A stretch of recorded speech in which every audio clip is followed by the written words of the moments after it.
On Sunday, February 20th, 1966, I entered my room and noticed two postcards on the floor next to my nightstand. They were lying with the picture facing up. And there would be nothing surprising in this if these postcards were mine. But I saw them for the first time. I was leaving my apartment for the weekend, and the cleaning lady had to put it in perfect order. Bishop James Pike told about such an event from his life. According to James Pike, strange events began to happen to him after his 20-year-old son Jim decided to take his own life. A series of mysterious situations gave rise to a guess in this man that his son continues to exist in some other reality. And James Pike decided to look for evidence of this.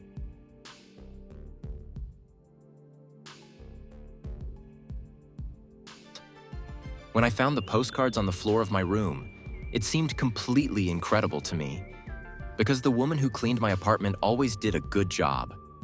She couldn't leave anything lying around on the floor, said James Pike.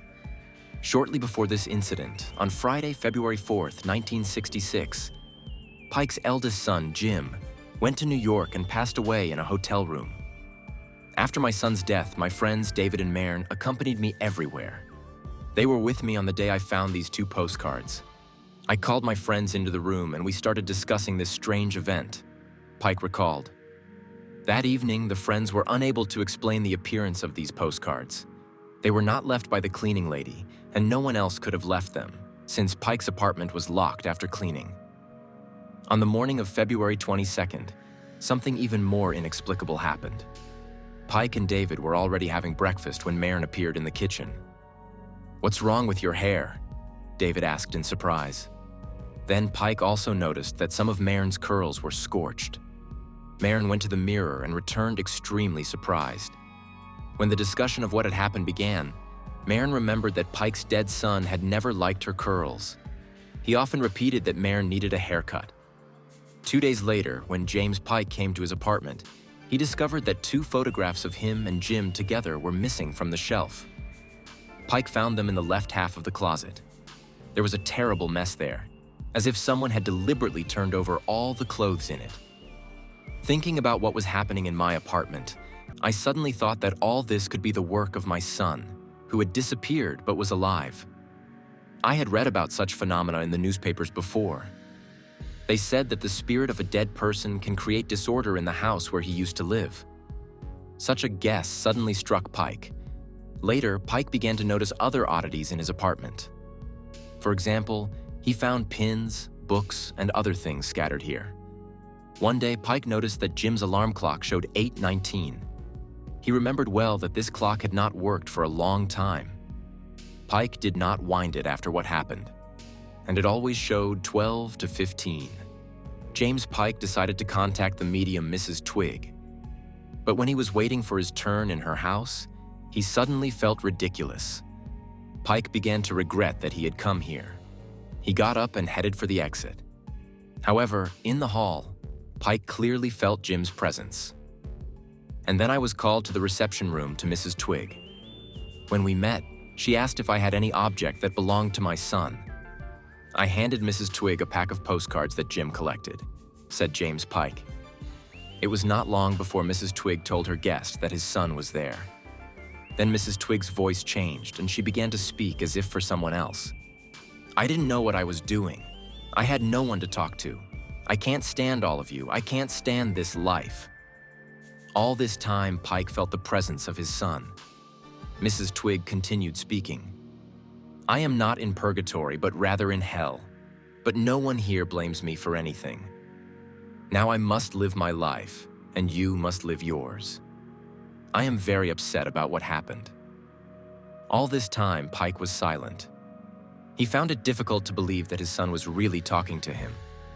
At the end of the session, Jim asked Pike to find a notebook with his poems and type them up. Jim had begun writing them shortly before his death. He wrote down the poems in a notebook, which he kept in the top drawer of his desk. Jim rarely showed me his poems, although I liked them. They were worthy of publication. I promised Jim I would resolve this issue, said James Pike. It was not long before Mrs. Twig told her guest that his son was there. Then Mrs. Twig's voice changed and she began to speak as if for someone else. I didn't know what I was doing. I had no one to talk to. I can't stand all of you. I can't stand this life. All this time, Pike felt the presence of his son. Mrs. Twig continued speaking. I am not in purgatory, but rather in hell. But no one blames me for anything here.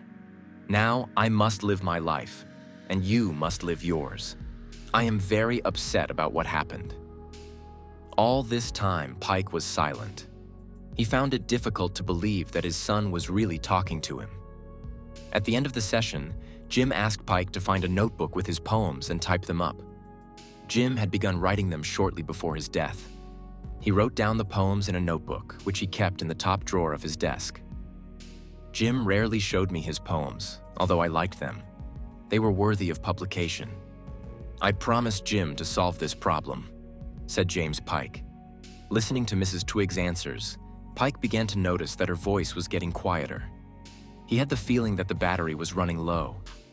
At parting, Jim told his father that he would soon quit his job and promised that there would be no more disorder and moving of things in his apartment.